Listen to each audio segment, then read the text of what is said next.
It's December 9th, 2018. This is Fancy Ramen. I'm Neil. I'm Cookie. And I'm Scott. And I got unbanned. That's right. We had to bring Neil back because no one else will edit the audio. Exactly. Yep. I haven't even edited 94 yet. And you can see how desperate we are. That was maybe at some point we'll work something out when I'm gone for whatever reason. That sounds like a goodbye note, but But for now, I guess it's time to talk about anime? Oh, is that the topic? I don't know.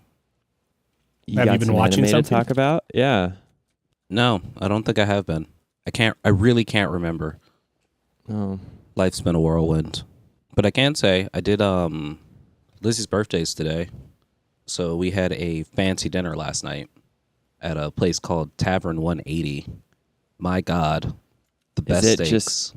Is it just a tavern atmosphere that's been completely flipped upside down or turned around, Shit, I guess? That does make sense because like it's in a spot to where if you like just looked at it, it's in like one of those strip mall areas, so you think it's just like a bar or something. So, yeah, it would be a tavern like the Boar's Head, kind of. Yeah, but then it's a really fucking nice restaurant inside. Like, they serve caviar and shit. So it is a Tavern 180. It totally is. Because most taverns serve like cold peas and meat. Yep, and potatoes and other microwavable dishes. How much was your bill after the end of the night? Including the tip, 156. Wow, that beats my Costco grocery run this morning. But yeah, so we ended up celebrating her birthday yesterday. I got her a spa package, and then we went out to dinner just like randomly. I was like, you know what? Let's go dress up and be fancy. Which way should we go? She was like, let's go west because I don't want to go downtown. And I was like, cool. What are fancy places out west? And she's like, Mom really liked this place called Tavern 180. And I was like, okay, let's give it a try. And my goodness. Yeah, it was delicious. Was it just you and her? Did you have anybody with you? No, just me and her. Nice. And then you guys listened to Fancy Ramen on your way back. Not episode 94, obviously. Yeah, 'cause it's not done. Once again, I take full responsibility for that. I don't even know if I would have had time to edit it, even if the right file was up. I can use this as a segue if you guys wanted. Normally, you're just supposed to take the opportunity, so go right ahead. I don't know. Yeah. I feel like I should be a little more passive because I feel like I'm going to be talking a lot. And with that, I was gone for a week. I was in California getting some of that much-needed sunshine, maybe. I can tell. You're darker than Scott now. Such a low bar. Yikes. It actually rained quite a bit while I was there. And I don't really have anything to know of the area while I was there. The only big thing I did that was directly related to the physical surrounding was I went to maybe like the most hyped up ramen place I've ever been to called Menya Ultra. And it's apparently a chain that started in Japan, and there are 2 stores now in California. And like it's very much, it feels like what a more traditional, and when I say traditional, I mean like a fucking normal ramen restaurant in Japan would be like. It's a bar sort of setting, very limited seating, probably only 30 people or so could get in. But because, we're in California and it's lines hyped out the up, door.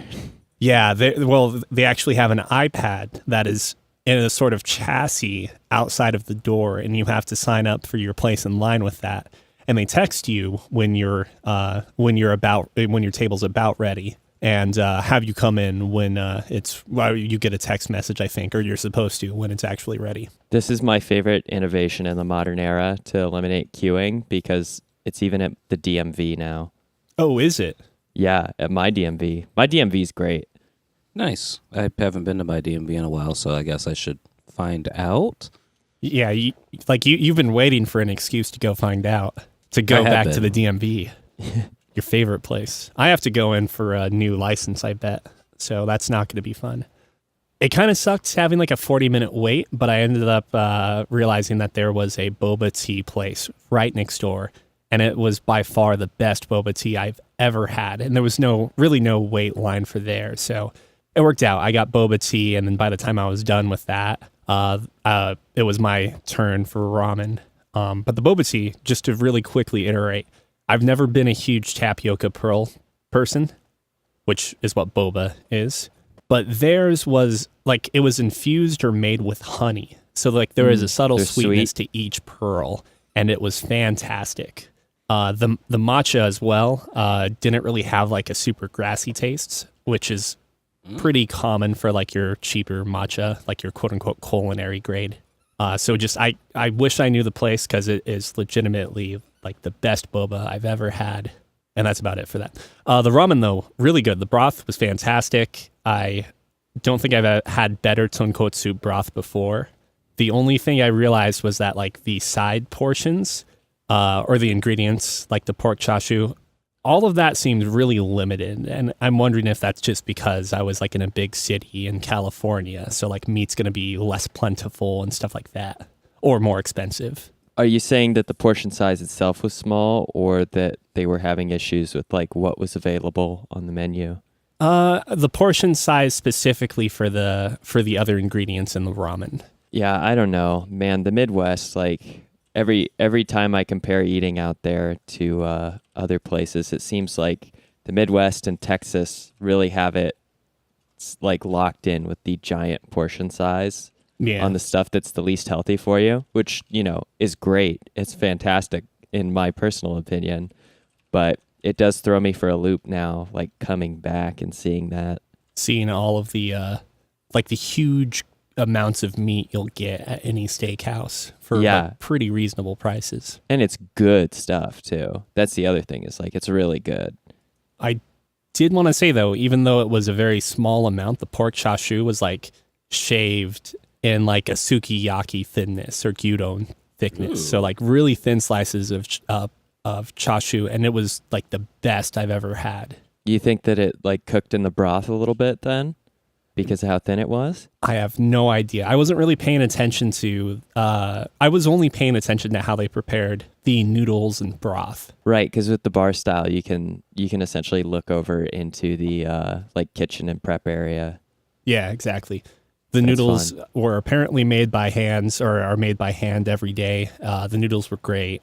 Like everything was really good. Were they thick? No, thin. I'm a thin noodle man myself. Why? You're a thick guy? You like that udon quality? Eggs, yeah. Anyway. Uh-oh, nice. Neil's audio disappeared. So you get to tell me more about thick noodles for a moment. Oh yeah, thick noodles. They give it a nice good texture and I don't know, je ne sais quoi to the soups. What have you been up to this week? Had a hockey match after recording last week, as per usual. Real tight game, a lot of fun. It was 3-4, with sadly my team being the 3, but we scored within the first like 20 seconds of the first period, and then they tied it up. Then we scored again in the second period, and they tied it up. And then I fucked up a pass real bad. We lost a point in the third period. Made it, let's see. Oh, and then, a fourth point was scored. And then we started a comeback, but it was too late. And right before we were going to get a shot off on goal for the for the third period, fourth point to tie it up, that clock ran out. So you were not the MVP this time? I was not, no. I'm glad that there isn't like LVP. Because I may have I could have received that. Okay, sorry, I'm back now. Welcome back, Neil. Back to your time while you were gone. We just went ahead and waxed poetic about noodles and other activities. Gosh, I guess I don't really need to talk anymore about food. I mean, if you want to talk about food, we can be a food podcast. We can be the foodies. Don't be embarrassed. We are this fancy is the Fancy Ramen podcast. Ramen is, if there's a single food you're forgiven for talking about on here, it is going to be the meal that you had. That is true. That's why I'm not bringing up the soba I made this last week. Yeah, get that shit out of my face. No, I would say actually, I have made soba by hand before. It's actually a pretty cool process, and I don't know if you've ever made soba. I would love to try making noodles by hand, but I don't think I have the kitchen space in the apartment, so I'd have to do it at my folks's. So I did it when I was in college in a shitty 1-bedroom apartment. So you can do it. It does not take too much space, and it's super simple. Okay, but all of our space is accounted for, and that's what. Do you have a makes table cooking here kind of hard? No. What, really? Like, where do you eat your food? I don't have a table. I have like sort of a bar like countertop that I have 2 bar stools next to. Yeah. Are they? And the bar, that's like part of the The apartment. bar is thin, and Sierra has also covered 60% with candles. There she is announcing her Tell her presence. good job. Yeah. Yes. And we never light the candles. I've been like trying to, whenever I remember, just like burn through as many candles as I can to like free up space. But I'm afraid she'll just buy more candles.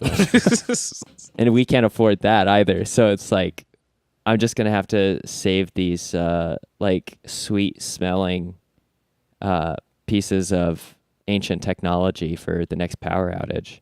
It's a good idea. I can't fault you for that. Yeah. So I did do one thing. I did take advantage of the one thing while I was gone, since it was a work trip, and that had the majority of my day was consumed with work, like from 7:30 to 6:30, 7:30 a.m. to 6:30 p.m.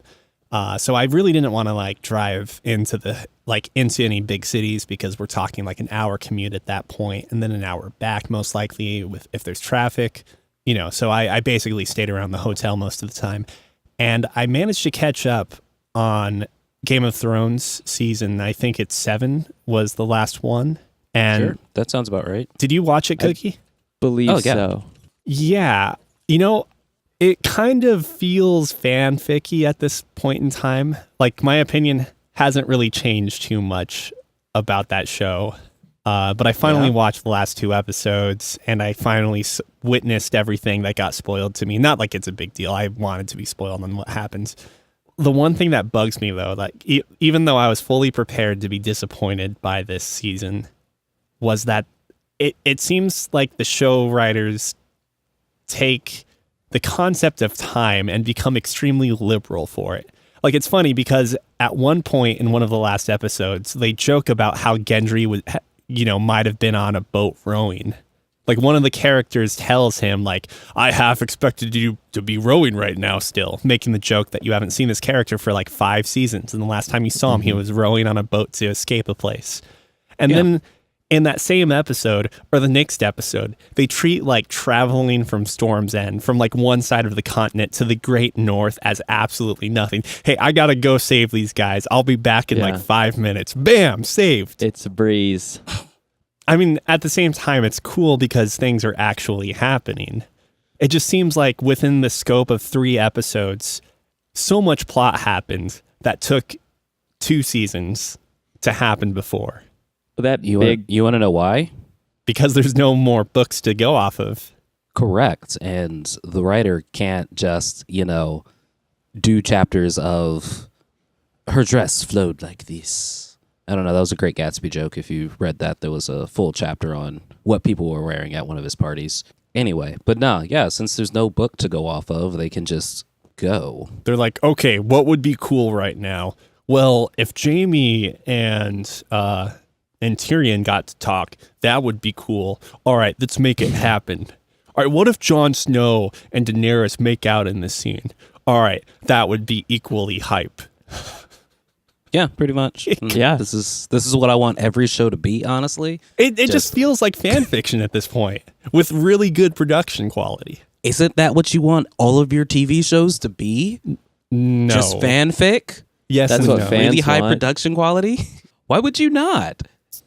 Let's just get excited about everything. Because Neil good, doesn't one-up want everything. entertainment. He wants high art here. I want he good wants- writing first and He wants foremost. Daenerys to arrive a fortnight later with their bones already just like strewn about. And you want good writing? Good sir. You are reading You need to just read the Game of Thrones book then. No, I have. I've listened to the audiobooks. Well, good news. Weird Don't flex, know when the next but one's okay. coming back. Yeah, we are never getting Winds of Winter. Yeah, exactly. So we might as well just see what the writers got. Let's do it. Let's get hyped, guys. Speaking of good writing, I watched the remaining 5 episodes that I had not watched of Westworld season 2. No one watches Westworld but me in this podcast, right? Correct. Nope. Though I'm considering it because it keeps popping up on either Amazon Prime or Hulu, one of the two, imploring me to watch. It's Hulu that's imploring you to watch, but Okay. Hulu's also going to try and charge you more to watch it. Because it's an HBO thing. Yeah. Oh, okay. So you can't watch it for free unless you have the HBO already. Oh, So. I do though, because that's also how I get that Game of Thrones hookup. Oh, I only get HBO when Game of Thrones is on. Then after that, it's dead to me. Then you turn it off and reactivate once the next season's out. Pretty much. So it's been. That's Not kind a of what bad I move. did. It was really beneficial though because the hotel actually gave HBO Go for free, so that's really what incentivized me to watch these. Yeah. Also, I won't say much about Westworld. Then I do want to say, Scott, that Anthony Hopkins and Ed Harris, those two actors alone. I like Anthony Hopkins. Yeah, I think those two actors alone justify watching the first season of Westworld. Mm-hmm. Just the first season? Well, okay, so I will say that a lot of people told me I was not going to like season 2, and I watched the first 5 episodes or so, and I was like, I actually kind of like where the season's going. And then someone told me, or the same people were like, yeah, but the ending is god-awful, horrible. And I'm like, okay, and I kind of forgot about season 2. And when I watched it, again, because I didn't really have much else to do, I ended up being pleasantly surprised. Everything that the season sets off to tell you, each character's story, because a lot of it in this second season is character narrative driven. The majority of the characters that you follow all have satisfying resolutions to these story arcs. Right. The one character it doesn't, I'm kind of twisted and torn on. I feel like they did a lot for that character through the course of the season. They did a lot of prodding and pushing the character towards potential redemption arcs to potential further corruption or evil arcs, I guess you could say, the opposite of redemption. And it kind of nothing really happens. So they kind of drop the ball in one character, but I think everything else really makes up for it. And it could also be that because I had low expectations and it turned out to be maybe it's actually average or above average, it became that much better for me as a result. Yeah, it cleared the bar that you had nonetheless. That's all we can ask for on a show. Yeah. Clearing Neil's bars. I mean, if it entertains you, That I am the most important person in the world. Solipsism is my go-to philosophy in life. and that's why he edits, because he can't count on anyone else. Exactly. If you guys want to start editing this, I will do the processing on it and then let you cut out whatever you want. Yeah, I'm looking to spend some more time learning a new skill. I'd like to, but I've also said that for the past 6 months, so I also need to take the time to do it. Well, I know how to edit, and I don't want to add that to my plate.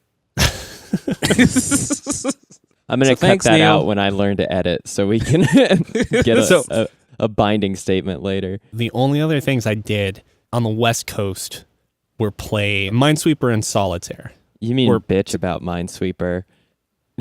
I've never seen someone post a photo of a Minesweeper game complaining about it before until Neil's vacation. Yeah, I sent a picture of a Minesweeper screenshot because the game literally had fucked me into a position where You have to I take only a had random guess. Yeah, I only had 2 squares left, but the way Minesweeper worked, there was no way for me to determine which of those squares would be the mine and which one was a safe space. And you can't just flag one of the spots and win the game. You actually have to determine which one is. And in that experience happening and the several experiences I had before where I would clear 2/3 of the board only to be presented with multiple 50% to 30% scenarios was just so mind wrecking. I can't believe that Minesweeper has continued to be like a provided app or game by default on Windows, despite being a very flawed video game. What are you talking about? This is the most real like replication of the actual activity. When sweeping for mines, every once in a while you're going to get a false positive or a false negative. Like, So it comes down to chance at the end. Neil, the only more realistic this game could get is if it actually took a leg when you got it wrong. At what point do I have the ability to pick up a giant rock and throw it at one of the spots? Isn't that when you just randomly flag the one Click. that you don't know? Yeah. But if I That's your throw click. the rock, if I throw the rock onto it, like that should set it off and everyone should be fine, right? You've got a bad arm. Your Unfortunately, throwing arm's the not so good. smiley face goes dead whenever I click one of the mines. Yeah. The fact that you live from game to game means that you're the person not taking these risks, Neil. You're like a battlefield commander directing that, and that smiley face is just one of your like nameless legion that you expend to clear these minefields. Hey, Neil, Yeah, did you ever make a decision? I did, and I lost. Yeah. It was so Was it the bottom one? disappointing. It was the bottom one, wasn't it? I don't even remember. How do you bitch about a thing and then just not give remember us the it? conclusion? Because it was I that thought it would be disgusting to me. It imprinted. was that annoying and disappointing. My God, I'm betting on the bottom one. The bottom one was the mine. We're going to have some interactive fancy ramen here where we post on one of our accounts your screenshot and we'll have people vote to figure out which one is which. And then I leave that instance of Minesweeper open so everyone can see it. I just don't Yeah. understand that, like, you can have that app continue to exist or game continue to exist and not set up. Like, maybe that's not even like the worst thing about Minesweeper. The worst thing is when you're in an expert or higher difficulty mode and you click one square and you get like a 3 or a 4 or whatever number indicating that's how many mines you have around. And the second square you click because you have a high number there, you click someplace further away. And it's a mine. And it's, yeah, exactly. You think they could just generate like Minesweeper generate. seeds that like wherever you press, you're given at least enough information to continue playing without guessing on the next random square. Hey, Neil, that's why you always start in a corner. That's why you always start in a corner. Okay, so there's one protocol that's built into Minesweeper, and that's whatever your first square is not a mine, right? I don't know what Minesweeper you've been playing. I have definitely had my first square be a mine. Really? I have Normally, lost. yeah. Yeah, I have lost on click you can, one. Yeah, you can click a mine on the first guess. Yeah, that was not happening on this version of Minesweeper, so maybe they cleaned up that part. But after Where you're that first, lucky. Nah. after that first square, it's immediately fair game. Like wherever you click next could be a mine. Mm-hmm.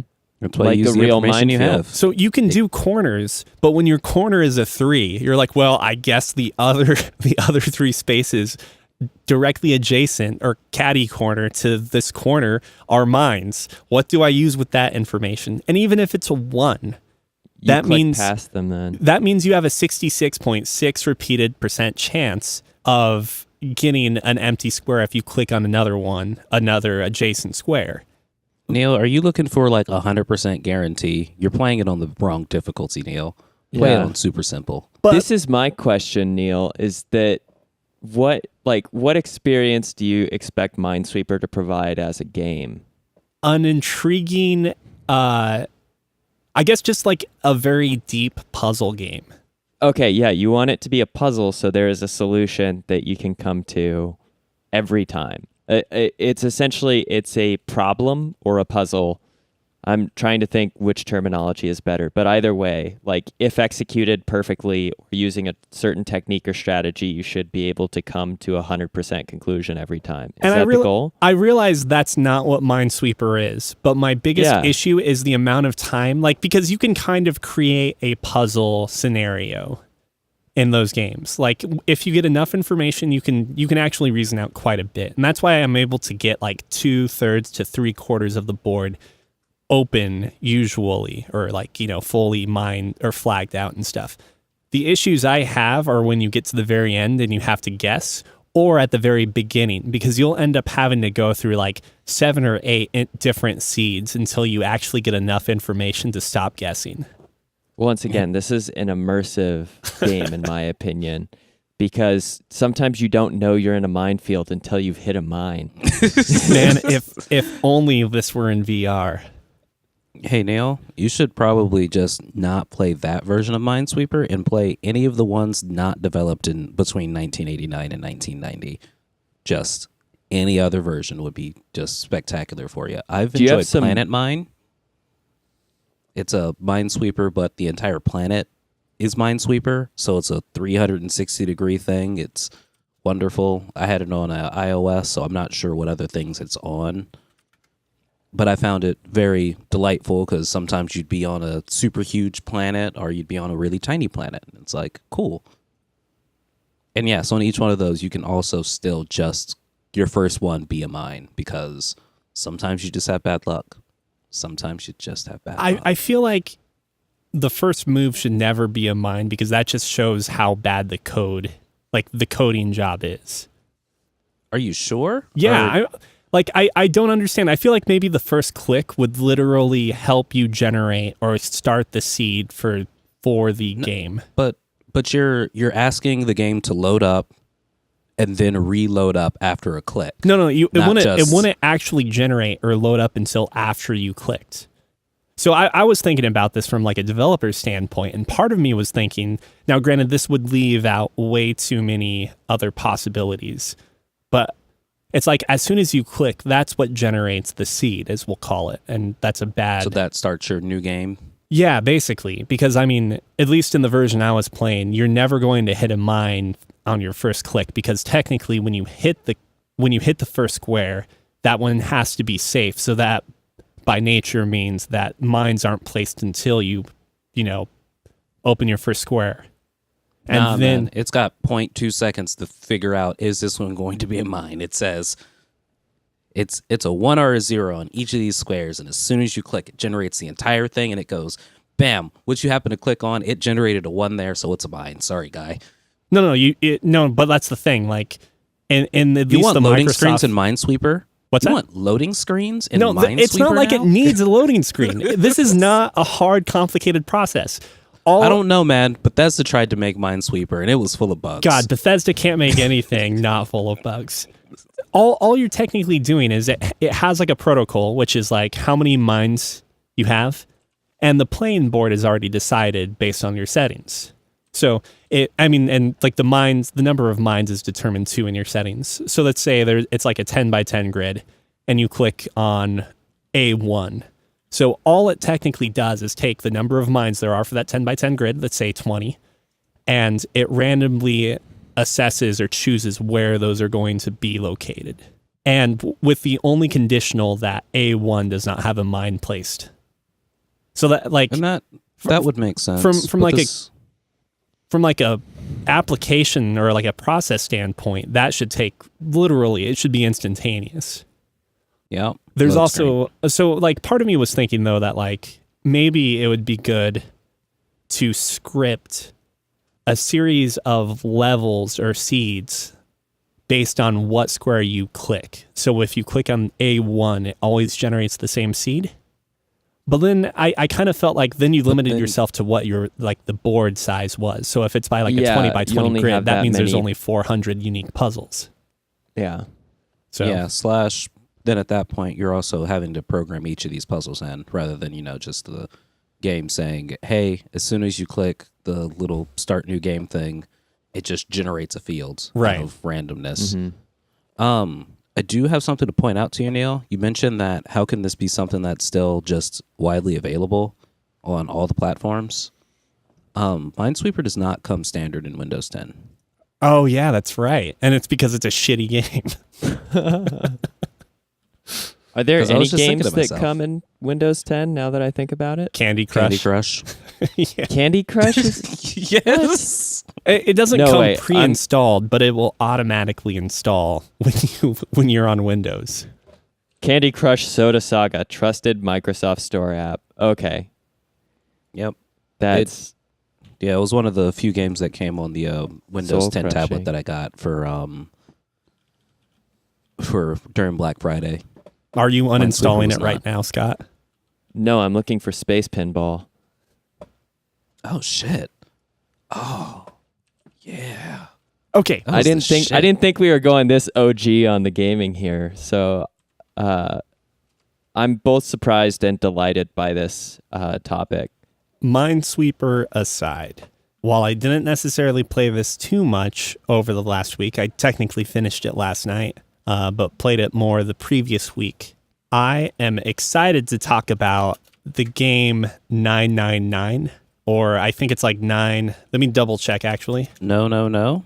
It's 9 hours, 9 persons, Oh. 9 doors, and it's part of the Zero Escape trilogy. Oh, I typed in nice.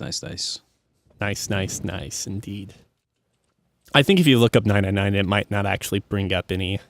I got Relevant Brooklyn hits. Nine-Nine. I also Yeah. got Brooklyn Nine-Nine. Great Yeah, show, though. So the official Yeah. title is 9 hours, 9 persons, 9 doors. It's a visual novel game, meaning that it's mostly text-driven, but this one has a high element of puzzles and puzzle interaction. And the premise of this game is that you are one of 9 people that wake up on a cruiser, like a luxury cruiser, luxury ship, whatever, like a passenger ship. Cruise ship. Cruise ship, thank you. The obvious was staying hidden for me, apparently. And as many one of these puzzles. 9 people, each of you have a bracelet that have a number on it. And so no one has repeating numbers from these 9 people. It's 1 through 9. And then you have a series of doors that you can enter. And the doors all have numbers on them, 1 through 9. The only way to get through the doors, I'm not going to explain like the reason why you have to do this and like what shoehorns or forces your characters to follow these rules, but basically you have to get the digital root of the door number through adding the characters' numbers together. So if a door has 5 on it, getting the digital root of 5 would mean that you'd either have to have 14, which 1 plus 4 then is 5, or 23. So you need to add up your characters. Like you have to combine your characters in a way that would give you either the sum of 14 or 23, and then only those characters are allowed to go through that door. And no one else can go through that door at that point. So usually what it basically involves is getting to different doors and figuring out what characters can go into each door. And then those serve as like the storyline branching points. So like if you get presented with a door with a 4 and a door with a 5, you have to divide up the party of these characters to get the digital root for 4 and 5. And then story happens and you get puzzles, which are usually related to like hexadecimal, base 10, like the relationship between those two and some other things. Would you say these are pretty niche games then, or do they teach these concepts early on effectively? This one teaches everything you would need to know early on. And after God. doing so, like the main character that you play through does a good job of also like giving you hints and pointers if you're really struggling on a puzzle. Do your math homework.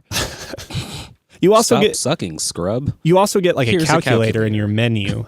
So this Okay. is originally a DS game. So assumingly it's on one of your screens that doesn't have the puzzle. So you can use your calculator to determine things like what your digital roots are or like relating to hexadecimal too.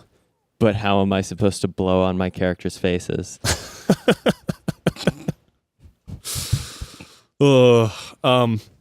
I was maybe 2 hours into this game thinking, yeah, this is pretty cool.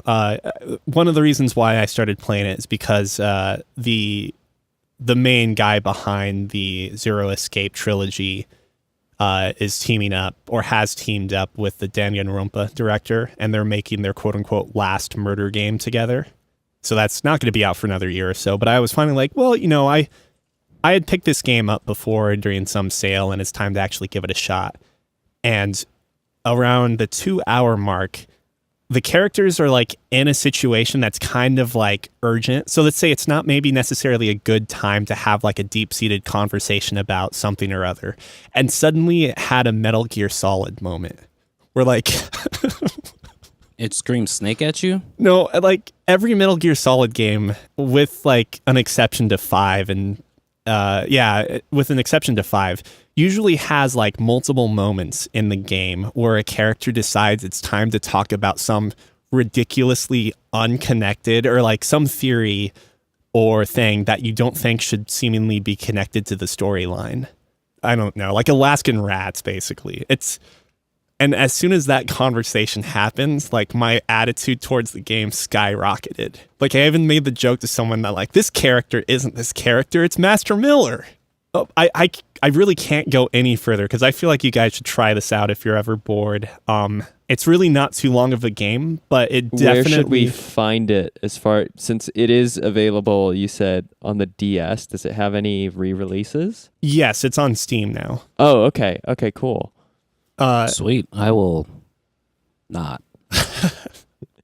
It has I might maybe be interested. It has maybe one of my favorite twists I've experienced in a while. If this game were released this year, I would say it has the best story of any game I've played this year, which maybe isn't saying a whole lot because I don't think this year has necessarily the best scripts. No, that's a fair point, but it's still like it does speak to the quality of the game that you played. Yeah. If it is the best, I mean, it has to beat out. What stories did we encounter this year besides God of War? God of The only War, one. Red Dead Redemption, Yeah. Octopath Traveler. Octopath Traveler, I don't think should ever get best story. I'm just saying. I Like, didn't think that was in the running from the start. but I'm just yeah, saying, that's a like, good these are point. the games that come straight to my mind if we're talking about narrative or story. And I can't think of that many strong contenders to begin with. I think God of War has a really good story. And I enjoyed Red Dead's story quite a bit. You guys haven't finished it, I assume, but I have not yet. it is both. I don't know. It's satisfying to a point. You know, it's also really satisfying. So satisfying that you're surprised. Well, it's not Minesweeper. It's 999. But don't get me wrong. It is still kind of a niche title when you asked about that too, in that it's still a visual novel. It's still really puzzle driven and it's narrative heavy. So at least the Steam version has a shit ton of voice acting. So you aren't reading it aloud in your head. It's not like as boring in that regard. Because I know like visual novels are really hard to approach if you're not someone that grew up or playing games like Baldur's Gate, playing other visual novels, playing text-only adventure games. But Wait, Baldur's Gate was a visual novel? it wasn't, but it's super, like, have you not played any of those old school, like, D&D games? You get walls of text. Yeah, you're reading quite a bit. I mean, even if we're talking like this isn't D&D, this is classic Bethesda classic Morrowind. Morrowind, like the first guy you talk to leaving I don't know, it's like a dock or something. I mean, this is where I stopped playing the game, so it's as much of the knowledge of Morrowind as I have. The first guy you talk to gives you at least like 6 or 7 pages worth of copy that you can read through about the world and what's going on. Uriel Septim in Elder Scrolls 4 is like, "You're the chosen one, avenge me," or like, "Take the amulet." Like that's the level of writing that we see in a jump between like 5 years of gaming or so. God, I see. I just giving you an actively impetus. chose to not read and just go. well, Yeah, I and I think mean- that was the right choice in Oblivion. Yeah, no, absolutely. And I mean, they've shortened it even more because that was too much dialogue. You just get, "Sean, where's Sean?" And that's it. Like, you can do whatever the hell you want and forget Sean exists in Fallout 4. So, like, these big adventurous titles that can have a good story tied into them if the developer chooses to do so, they're still even using way less text to convey like story, and they're using less dialogue on average, I think, than they used to. Those Baldur's Gate games, even what is it? I'm trying to think, like Star Wars Knights of the Old Republic. like you had quite a bit of dialogue to sift through. Even the first Mass Effect, like when you're doing story stuff, there's actually quite a bit of conversation going on to what we're seeing now. Red Dead Redemption 2 had a story that I enjoyed. You get yes or no or like positive, negative responses in it. Once again, the dialogue is written out for you and your choices are relatively limited, but also what other characters are saying to you are either like this stream of consciousness or just like word vomit that's going on to fill you in until you get to the next action sequence or the next segment of active gameplay, so to speak. And that's what I live for. Just word vomit until the next action sequence. Yeah, or just take it out and have Call of Duty. Like, just have all the high octane action you want, be entertained with that, and fuck any of the like half-assed dialogue that's going to be in it. Just get the fun part going. Hey, Scott. Thank you. Thank you for making me feel appreciated in this cacophony of nerds that I hang out with. Hey man, people can shit talk games like Call of Duty and whatnot, but if it's entertaining you, like I wanted to bring up this topic when we were talking Game of Thrones. If it entertains you, it's serving its purpose. If it doesn't entertain you for a long time, I normally don't like it that much because it's not serving its purpose very well. But like if it's burning up time and you're like distracted from the existential pain of death, you're doing better than if you're not playing that video game, you know? That's a good point. If you enjoy like getting infuriated over something, like it's still serving its purpose. Yeah, then you play Smash like me. Oh, yeah. You're online now, by the way. I am online. I am good to go. I haven't played online because I kind of wanted to save it for our father-son match, but... My God, I suck at this fucking game. Dude, me too. I went out. Neil, we're gonna get back to 9-9. Oh no, that's 9-9. fine. I'm done talking about it. You're satisfied? Okay. Well, Cool. What games have you been playing, Scott? my first 30 minutes of Smash, I played with the Joy-Con in the essentially the Square controller, your controller support that comes with the Nintendo Switch, and I thought to myself, I have either gotten very shitty at Smash within the past couple years not playing, or this is the worst controller setup for this type of game I could possibly encounter. And I went out and bought a Pro controller literally before I got home from work that day, which was Friday? Yeah. So it took 30 minutes of playing this game without a Pro controller to make me go out and buy a Pro controller when I'm a particularly stingy person when it comes to spending money. And I was very satisfied with the outcome. But this game is a lot harder to play compared to the others. Just removing the on-hit perfect shielding with releasing the perfect shielding with a hit is very tricky timing. And it also means there are some attacks you can't perfect shield against, really. Exactly. And I will say, Scott, get used to playing with the shitty Joy-Con as well, because 9 times out of 10, you're going to be playing. I guess maybe not you. For me, I'm playing mostly in handheld mode. So I've got no choice.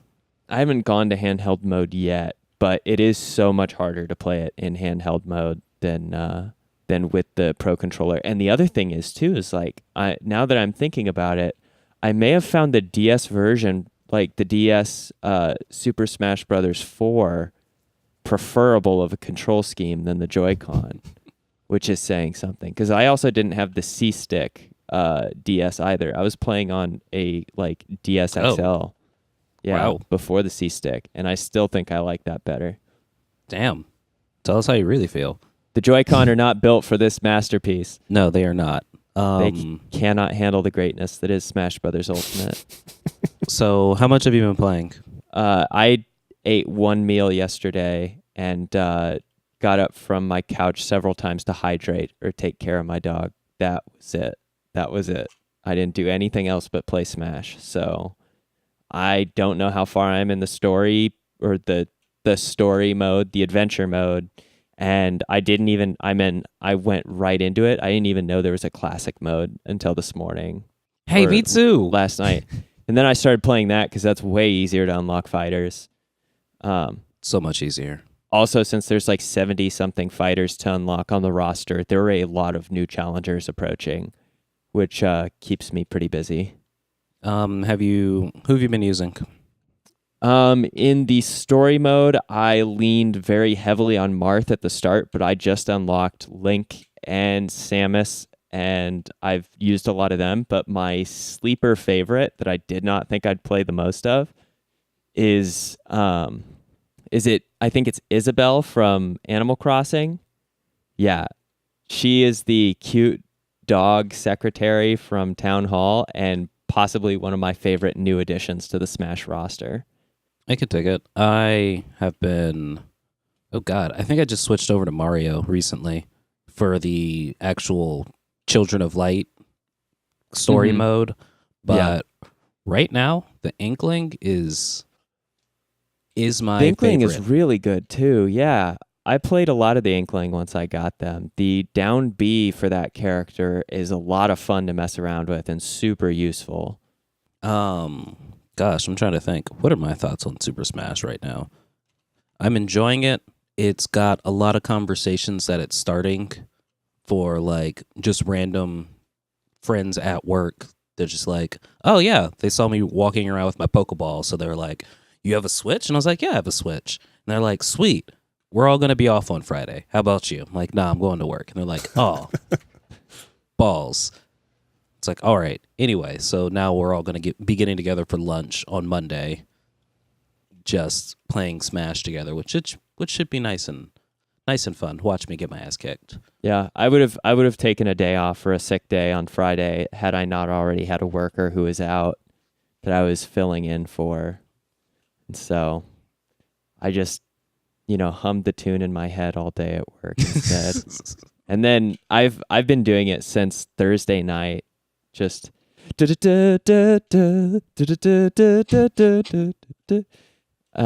Neil caught me earlier. So man, I am so like the thing that I've really enjoyed from Smash Brothers, honestly, since Melee, is the weird challenge matches that they add in that totally create just these very unique fighting scenarios that are supposed to be reminiscent or like odes to other games that didn't make it or fit in.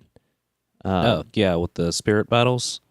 Yeah, the spirit battles, a lot of them are very fun. I think I don't like how powerful some of the spirits are in just like there's some that have like a 13,000 score for how strong they are. But it's just like time and time again, I noticed that it is definitely set up if you're playing it like the normal difficulty to take on 1-star and 2-star spirit battles to circumvent like 3-star and 4-star fights, which probably happen at the very end when you have a full roster kind of stacked out. But I have several like primary spirits that I've leveled up all the way to the point to transforming them into a new, more powerful spirit, and then almost leveled up all the way to the max again. And they're just enough for some of these fights where I'm not receiving like 30% damage from a standard attack from the opponents I'm trying to like fight against. No, that totally makes sense. And I've leveled up a few. I haven't actually evolved any of my spirits, but there are definitely some fights that I'm just like, nah, I don't want to do that, because anytime I hear hostile assist trophies are going to be in play, I'm just like, what's the point?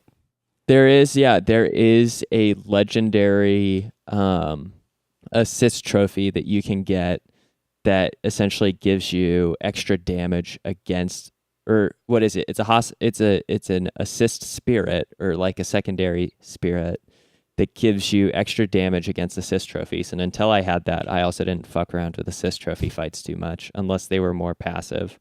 Because there are a couple, like there was one with a Starman in it where it just stun locked me and hit me like 4 or 5 times, and then I'd get insta black lightninged off the screen. And I tried it like 8 times, and then I went back with that, and it still took a couple tries, but I ultimately just KO'd the Starman before I started the fight.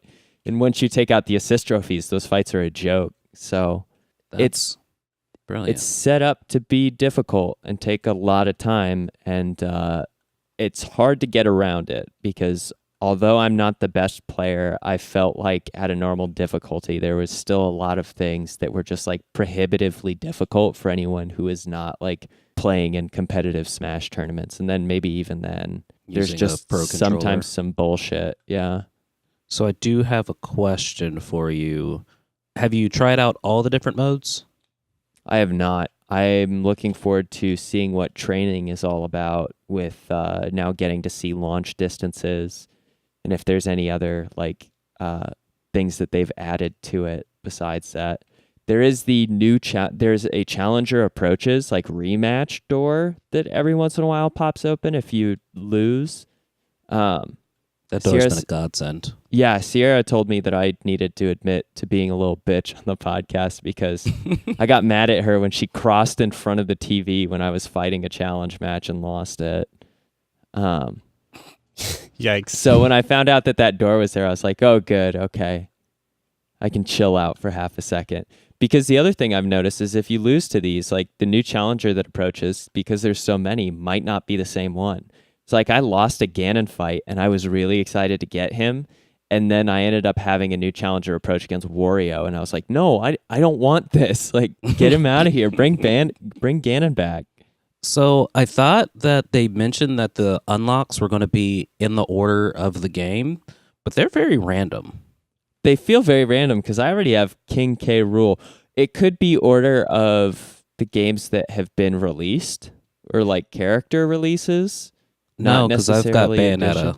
You have Bayonetta. Oh, yeah, I have Bayonetta too, now that I think about it. I have Bayonetta as well, but I don't have Dark Samus. Dark Samus is before Bayonetta. Yeah. I don't get it. Neither do I.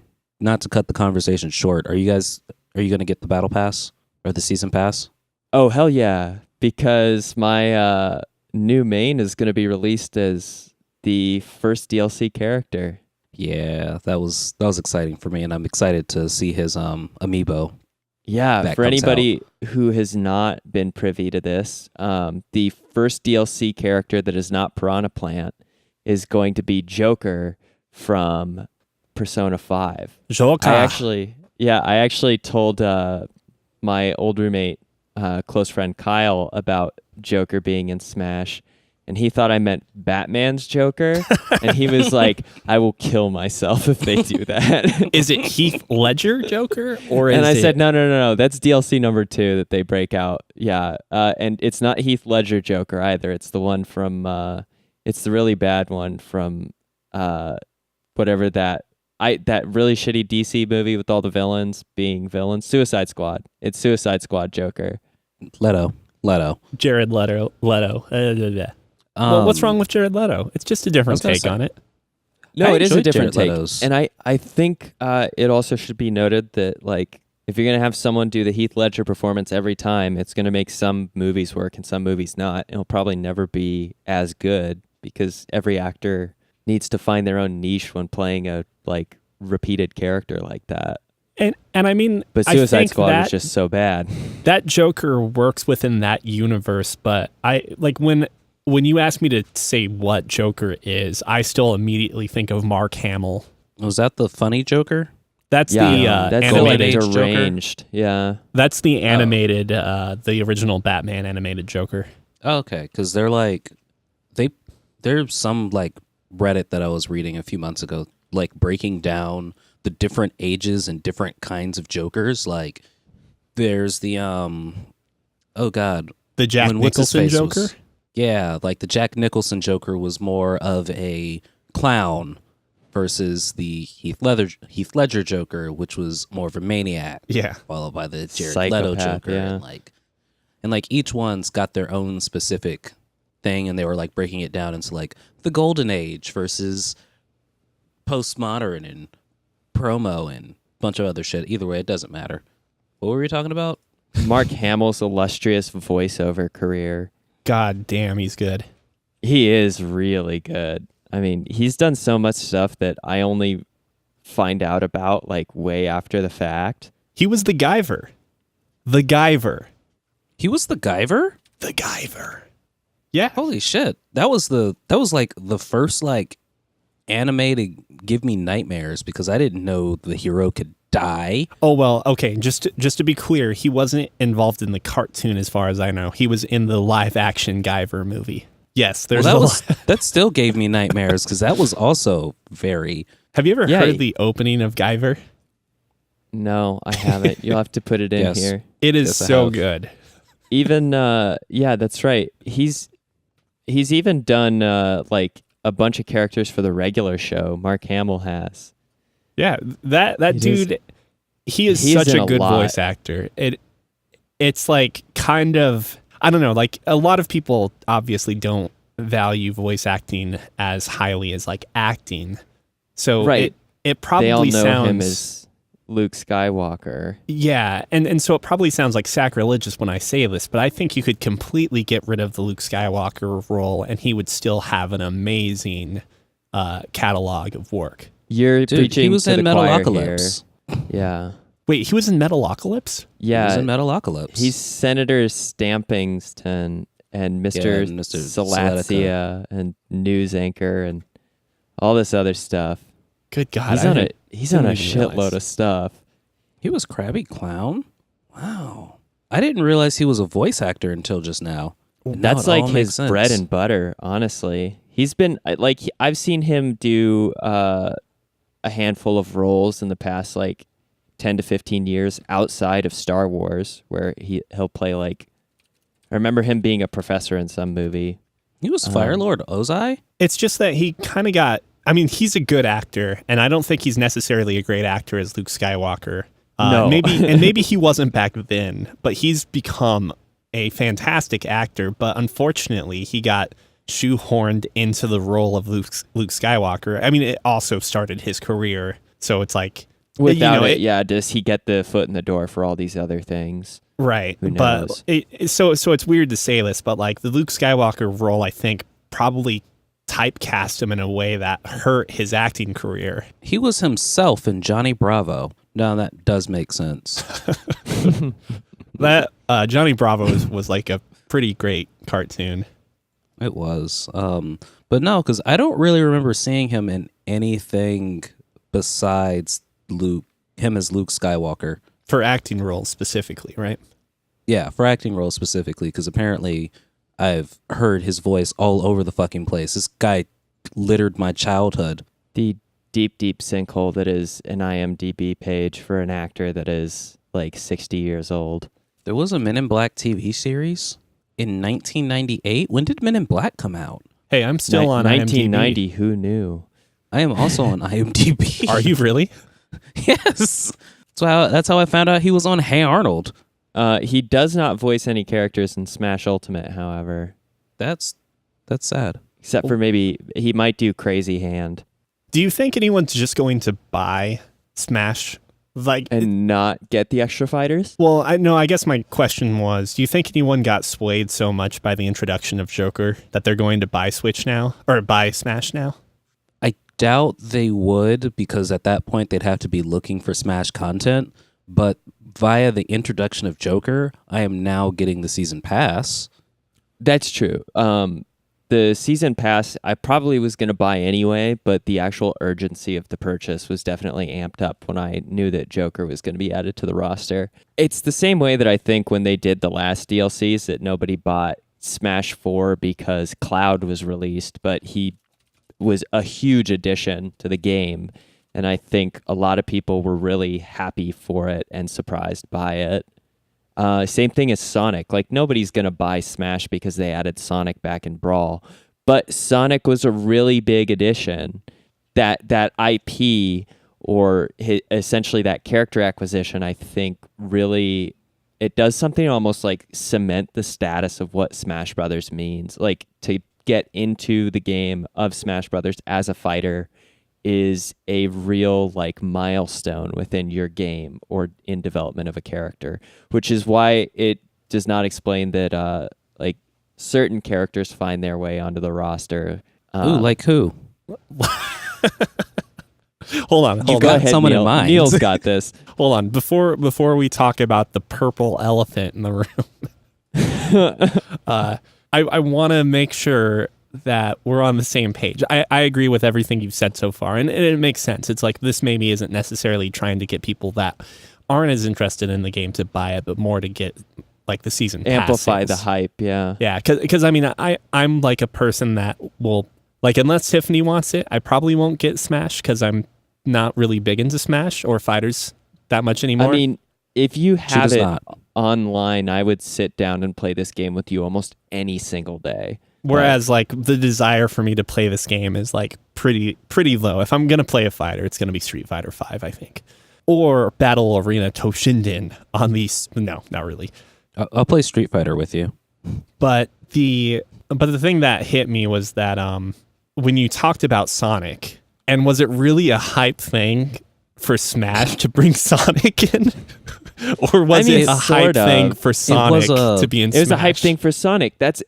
So we are on the same page where for a franchise to get their character into Smash, it is a really big deal for them. Like forever being immortalized, this is as an important enough game series to be nodded to by one of the best like party fighters in existence. Really the only iconic party fighter that is so well known that people who don't play video games are still familiar with the basic concept of it. Yeah, I agree with you. It's like the Sonic thing basically felt like Mario got a new, younger, maybe somewhat and even like, more Luigi. That is, no. Mario got like a weird, poorly treated stepbrother when they got the Sonic IP. I mean, they don't own the Sonic IP, but like I don't remember exactly what it is. So the inclusion of Sonic was kind of like Mario coming up to his gang of friends, you know, Marth and Roy and Metroid Samus, and being like, "Hey, this is my my new baby brother Sonic. Yeah, I mean, you know, I have to bring him around because my parents want me to now." mm-hmm. He's fine, though. Just, you know, he's fine. Don't worry about him. That's what it felt like to me. Okay. Yep, he's a character. But yeah, so who's the questionable injuries? I want to hear this. I'm Karis. Who is Shulk and why is Shulk not supposed to be in a franchise as respected as Super Smash Brothers? Well, you see, Shulk is a shit character who comes from a shit game, and I don't really think there's much to argue about that. Although Xenoblade Chronicles ultimately made it to number 2 in the the top selling charts for Wii games and became the 8th best selling game of all time on the Wii system. That was a mistake. It was a fluke, and we all should just get on with our lives and delete Shulk from the roster. On a counterpoint, I will say the reason that Shulk is important to have into Super Smash Bros. Is because obviously Nintendo doesn't have that many original IPs that did super successful during that Wii era, and Shulk is the God. I really hope he's a main character in the game. But no, Shulk being the main character of Xenoblade Chronicles is that representation of Nintendo's fighting spirit. Chronicles, yeah. I mean, the fact that they have the fucking Wii Fit trainer as a fighter, like, yeah. I think that's bro. That's bro fucking it. Oh, Wii Fit trainer. I hold spent on. so much time with her. Deserves to be in there, I'm not yeah. saying that she does not deserve to be in the game. What I'm saying is that the fact that they had to come up with it's brilliant. I agree with you. But that just shows how far they have to stretch to get things, to get like more characters in that are quote unquote first party content. Yeah. And I could see that, but I'm also going to say we've spent so much time with this beloved character. She taught us how to get fit on that stupid fucking Wii balance board. I mean, and they did have to snub other characters, like literally any Golden Sun protagonist or Cooking Mama, to make room for Shulk. So, God, you just made Cooking Mama a thing. DLC character number 2. I am excited. Get hype, boys. Yeah, if you think like Game & Watch's Frying Pan is good, like Cooking Mama has to have a way better moveset than that. Okay, so my question is, do you think there's any possibility that Waluigi ends up as like the last character in the first season? Or maybe the first character in the second season pass? I mean, I would kill for that. I think everyone would. So Nintendo's not going to do it because Nintendo is a company of sadness and disappointment. They brought ultimately. They brought in what would have been like joke characters, I think, of Ridley or like King K. Rool. Like these are 2 fighters that I'm excited for. Fucking Piranha Plant is a joke character. They brought in Piranha God, Plant. I love that. Like they're bringing in these characters that people have joked about is like, oh, wouldn't it be so cool and also impossible? And they acknowledge that. And Nintendo's like, give us 3 more months and Piranha Plant is a thing. Like, But Waluigi, it's too wanted. no, We're gonna get Bowsette in. before we get Waluigi. No, he has to be, right? I thought the entire idea, like, and granted, I'm like, again, I'm not super excited for Smash, so I don't really participate in the community, but I thought it was basically like a forlorn conclusion. A forlorn? Is that the saying? A foregone conclusion? There It's you go. foregone, Forlorn's yeah. very Yeah, a sad. foregone conclusion that he was going to be in the game. It's just a matter of when they would decide to grace his presence with us. Yeah, I mean, we are at the forlorn conclusion that Waluigi is currently not in the game, but I hold out hope every day that he does make it in. I just think about all of the games that Waluigi has had the, that his presence has graced a copy with, and I mean, he has been in the running since N64 era, and pretty much every like big party, like Mario Party, Mario Kart game since then has fit him into their framework. I think the only one I can think of that he doesn't appear in that is a surprise is I don't think he makes it into Mario Kart 64, but he's there for all the other Mario Karts. He's there for all the other Mario parties for the most part. He makes it into most of the Mario sports games as far as I'm remembering. So he is like Was nearly Piranha Plant a trophy? iconic and synonymous.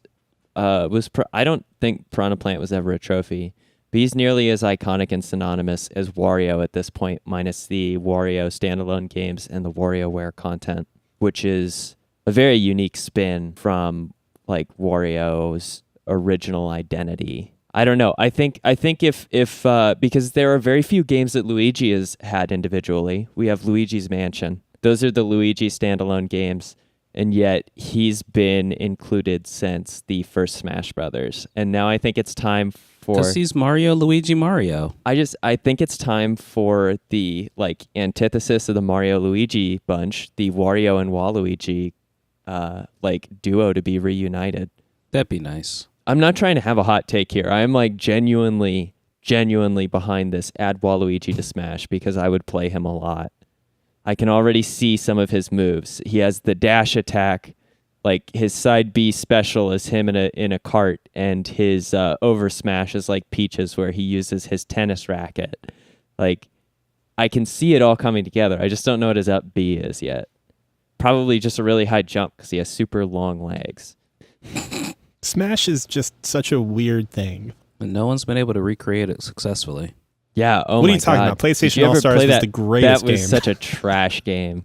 I That was enjoyed such a bad PlayStation All game. Stars. I thought it had some interesting ideas, and it was cool to see that cast of characters, but that was not a good game. No, it felt very clunky. That was my main concern and complaint. Is Smash It was feels the Mortal very, Kombat, Yeah, of very brawler tight. type games. Here's my question. Is it more likely we see Dan from Street Fighter 5 or Street Fighter in general or Waluigi No. at this point?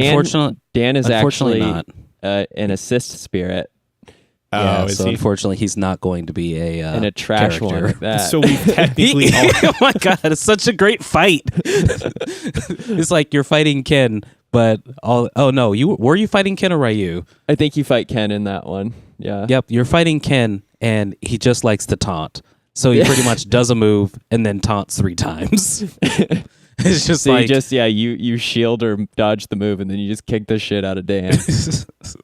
Oh my God, I know why I've been doing bad at Smash. I just realized that I haven't been using the shield and down to dodge nearly as much. I've only been doing side to side. Also, remember, there is a jump button. You don't have to push up. Oh, I actually took off the tilt controls immediately. Oh, there you go. Yeah. I don't fuck around with that tap up to jump. I am too much of a Samus main where I need to like use her essentially like kick that goes straight up and comes like her heel kick. I could dig it. Yeah. I'm so glad we actually didn't have Minesweeper be the like longest topic that we talked about because I was worried. Is anyone playing anything else besides Neil and Minesweeper? Scott, have you got any more Red Dead time in? Nope.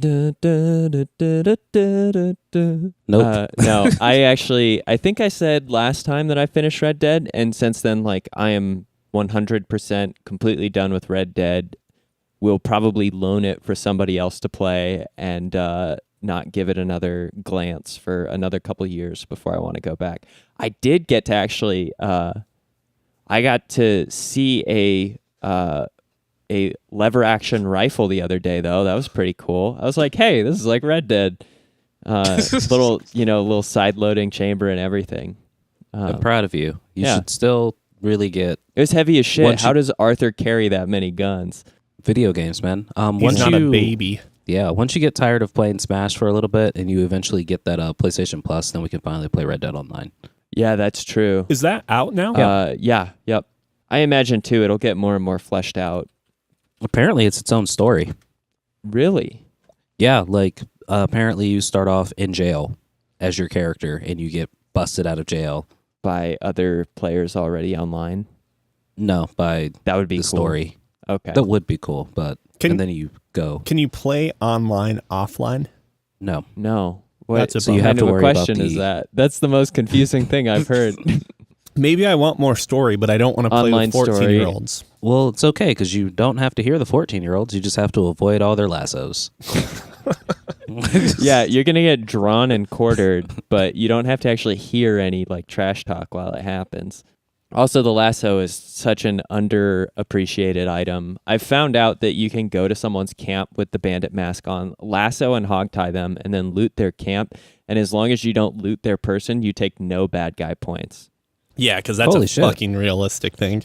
Yeah, John Marston, man, I'm a real good guy, but don't camp alone anywhere near my ranch. So if you lasso people up, the other people in the camp, if there are more than one, would You become lasso aggressive. them too, then. Yeah. Oh, yeah. No, they become aggressive while you lasso them. I've had people try and shoot from the hip while they're being lassoed. Oh, that's cool. That's nice, Yeah. at least. So they're not like, hey, what you doing, buddy? While you're like tying their arms behind their back. Stop that. They, as soon as you pull out the lasso and start like spinning it, they know that it's coming for them and they don't like that. There is literally a challenge in which you lasso somebody and then like run with their body in tow for 3,500 feet, and they definitely die before the 3,500 foot mark, no matter what you do. So you want to do it to some KKK members. I mean, I just did it to a guy because, I got to clear those challenges more than I got to worry about my morality. Yikes. Hey, man, Arthur was going to die one way or another. I don't have anything keeping me good. Which, by the way, you guys really should you should play to the conclusion of at least the Red Dead story, the Red Dead 2 redemption portion, and not the Red Dead Redemption 2 epilogue to Red Dead Redemption 1 part. If that makes any sense. You lost me. Yeah. That's actually no, that's probably good because it means I'm not spoiling anything. Yeah, there's definitely like a main story and an epilogue portion to this. And I would say that the main story is very much worth completing. And the epilogue you kind of feel compelled to do and has some fun parts. But if you just get to the if you get to the conclusion written in the story of Red Dead Redemption 2, then that would be good. I can take it. I probably never will. I'll attempt unfortunately. to. I'm sure I'll have some time. Neil, you can dead sprint it pretty easy. Like just keep blowing through those story missions. What buttons do I Decide- have to push to dead sprint? Is it like Deadeye? You have to tap. If you tap it with a good enough rhythm, like on your horse, you can make your stamina last longer, and you can sprint until you're dead. So you're dead. Nice. Excellent. All right. Do we have anything else to talk about? Is there any news you guys feel warrants some discussion? Oh, I did mention a thing in something a while ago. Yes, I remember that thing. Oh yeah, it was Bethesda and another bug, but this one was an IRL bug where the people who were submitting tickets for like issues, i.e. the messenger bag, temporarily had access to other people's tickets. Oof. So basically it gave them their name, showed the receipts, what kind of card they bought their version on. Yeah, it addresses. So yeah, that was a fun little bug. little Easter egg that Bethesda threw in, because obviously their cybersecurity is just as dated as their Morrowind engine. Yeah. Hey, it worked for the last 3 games. The last 4 games. Did the it last though? 6 games. You know what? The most depressing thing. Okay, just real quickly, getting on my soapbox for a second. I guess I should ask this first and foremost. Are people still like shitting on Fallout 76? Yes. Yeah. The only thing that players, I saw an article titled "The only thing players are exchanging in Fallout 76 is exploits." So that's where the zeitgeist is at right now on 76. All in all, I do hear from like actual people though that either people are really enjoying Fallout 76, I don't know how, or the majority of people are just not enjoying Fallout 76. I feel bad for the minority because like they probably want to find a community or a place where they can talk and enjoy the game. But I'm assuming that same community, be it Reddit or whatever message board or whatever Discord, is just chock full of people shit talking the game. I'm not saying shit talking it is wrong. I just feel bad for the people that genuinely enjoy Fallout 76. I think Fallout 76 is doing a really good job of providing a service of entertainment without some of these people even needing to buy it. No, that makes total sense. I'll just say it did not do its job for me, for I was bored. I barely pick up video games and become bored. This was a video game that did not have text or talking, and I was still bored. You got to get some Baldur's Gate in you. Good game. Okay, I think it's time to wrap it up. So if you guys would like to, man, I really yeah, fucked that. you don't even know how to do up it. bad. Comments, questions, Fancy Ramen. I never You can do send it it. into podcast@fancyramen.com. Don't be afraid to tell your friends about us and Scott fucking up. Yeah, So that way we can have more people listen. Don't take away my mistakes from our review scores. I'm not saying you have to give us 5 stars, but I am saying in today's app and like environment of rating economy, anything less than 5 stars is a death sentence. So our blood is on your hands. You can find us on iTunes or the Apple Podcast Store, anywhere else you get your podcast. I'm going to go ahead and close out the episode with other fighters that really are irrelevant to the Smash franchise. Pit, Palutena, Dark Pit. I just weren't a fan of Kid Icarus. Yeah, Kid Icarus is trash. Rob shouldn't be in there, but I understand why Rob's important enough to be in there. Wolf McCloud, or is he McNebula? I don't know. That's Star Fox's Nemesis? enemy. Sure. Nemesis and brother. I guess Duck Hunt gets in there because it was sold. Fuck you. With That's why. Fuck you. Corrin from Fire Emblem, get that shit out of here. Well, then at that point, are you vetoing the characters because you didn't like them as characters, or are you vetoing characters for the game? I'm vetoing characters because I think they're stupid to add to Smash, and I played a lot of Corrin, so it's not like I don't like playing these characters. It's these characters are dumb and shouldn't be in this game. All right, Continue it's with been a your list. pleasure. That's been That's Fancy it. Ramen. I'm Neil. I'm Cookie. And I'm Scott. Have a See you good on week, Smash. everybody. Bye.